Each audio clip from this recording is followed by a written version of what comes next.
a while, the battle will be over.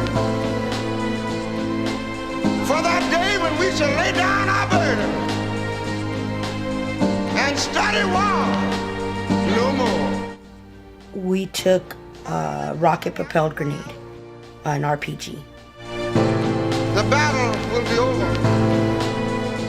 And it fell right outside of the T-wall barriers that kind of blocked our housing area. Military doctors are telling me I'm not going to be able to walk. Not without a cane, not without a walker, not without a wheelchair eventually.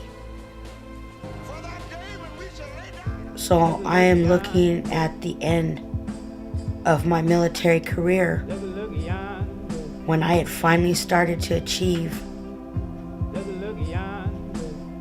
everything I had ever wanted. I was losing my identity. And I was discovering that I didn't feel like myself. And I had it for a while. While they didn't exactly diagnose me or come out and say I had post-traumatic stress disorder, I knew that's what it was. And I started reading the articles and finally coming home and having the time to look at the experts, to talk to psychology, to get an evaluation. Because in a combat zone, you don't have that kind of time. You can't give up 5 hours of your life. Because if you do, then somebody behind you is pulling your weight. I turned to video gaming. It was a relaxation technique. And I knew that while we were deployed, a lot of the guys did that over there. They would connect their PlayStations or their Xboxes and do Call of Duty or one of those other games. And they weren't playing the story missions. They were playing like the multi-world, where they could all communicate and practice their soldier skills, but mostly just make fun of each other. We're very sensitive to labels. It's better to jump on a game and connect with your battles than it is to sit in a room staring at each other. Because I'm not looking at you. And if I'm not looking at you, I can say whatever I think. Because you're not staring at me and you're not judging me. I can't read your body language. I can hear the different tones in your voice, but there's no judgment. There's no face-to-face judgment.